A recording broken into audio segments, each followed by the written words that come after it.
Hello, আসসালামু আলাইকুম। কি অবস্থা সবার? দিস ইজ রোজা ফ্রম রোজাস মোমেন্ট। আজকেও আপনাদের সাথে একটা ডেইলি ব্লগ শেয়ার করব। সকালে ঘুম থেকে উঠেই তো আমি প্রথমে চিয়া সিডের পানিটা রেডি করে নিচ্ছিলাম। আমাদের বাসাতে রুটি একদিনে বেশি করে বানিয়ে ফ্রোজেন করে রাখা হয়, তো আমি আবার একটা রুটি ছেঁকে নিচ্ছিলাম। ফ্রোজেন রুটিগুলো ফ্রিজ থেকে বের করার পরে অনেক বেশি নরম হয়ে যায়, সেকতে গেলে একটু কষ্ট হয়ে যায় আর কি।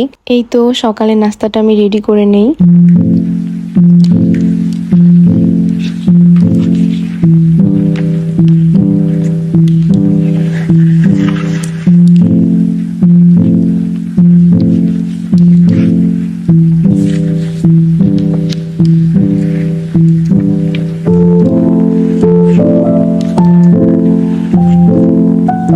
নাস্তা শেষ করে আমি বিছানা গোছাতে যাই। আমার যেহেতু পরীক্ষা চলতেছে আর কিছুদিন পরীক্ষার মধ্যেও কোনো গ্যাপ ছিল না, আমার রুমের অবস্থাও খুবই খারাপ হয়ে গেছে। অনেকদিন হয়ে গেছে বেডশিটটা চেঞ্জ করা হয় না, আজকে ভাবলাম নতুন একটা বেডশিট বিছাবো।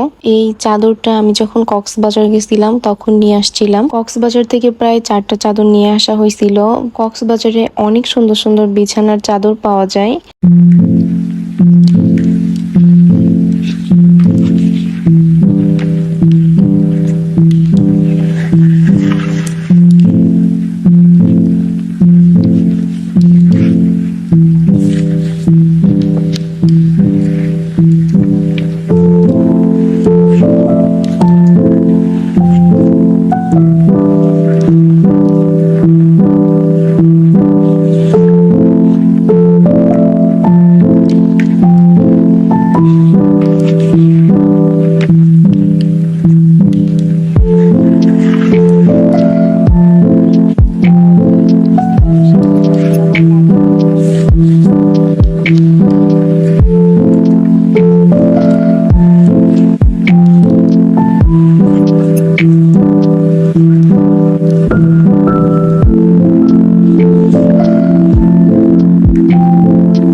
আজকে মোটামুটি আমার রুমটা একদম ক্লিন করে ফেলছি। কয়েকদিন যাবত আমি পড়ালেখা নিয়ে একটু বিজি থাকার কারণে রুমটা ঠিকমতো পরিষ্কার করতে পারি নাই। অনেকদিন পরে যেহেতু আবার পরীক্ষা, তো ভাবলাম রুমটা সুন্দর করে পরিষ্কার করা যায়। আমি নতুন একটা সাদা টব নিয়ে আসছিলাম, নতুন টবে নতুন একটা গাছ লাগাইছি। গাছ তো এমনিতেই আমার অনেক বেশি পছন্দ, আর রুমের মধ্যে যদি অনেক গাছ থাকে তাইলে তো আর কোনো কথাই নাই। তো আমি ঠিক করছি নতুন গাছটা আমি আমার বেডের সাইডে রাখবো। এই জায়গাতে গাছটা রাখলে আরো বেশি সুন্দর লাগবে, যেহেতু টেবিলের উপর অনেকগুলো গাছ আছে। দুপুরে আমাদের বাসায় বিরিয়ানি রান্না করা হয়েছিল, তো দুপুরের খাবার খাচ্ছিলাম আমি।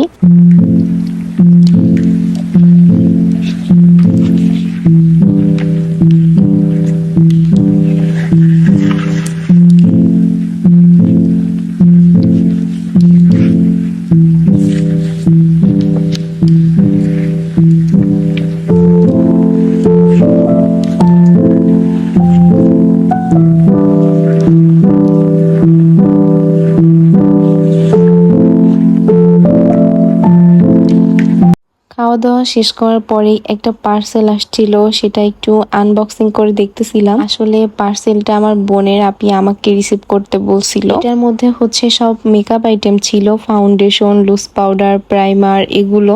আমরা সবসময় মেকআপ আইটেম গুলো অনলাইন থেকে কিনতে বেশি পছন্দ করি, যেহেতু মেকআপের জিনিসগুলো অনেক ডুপ্লিকেট পাওয়া যায়। অনলাইন থেকে অর্ডার করলে অরিজিনালটা পাওয়া সুবিধা হয়।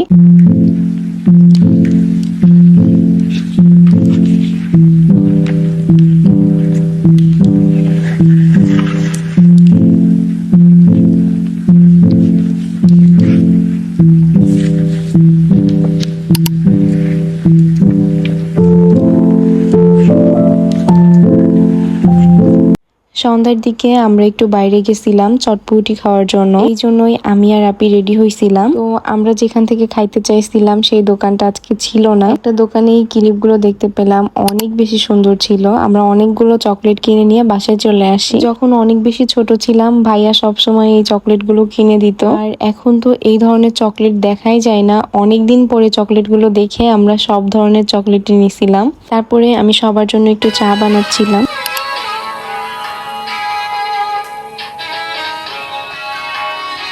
গেলাম তোমার কথা বলছিলাম আমি, আবার সবই ছিল ভালোবাসা।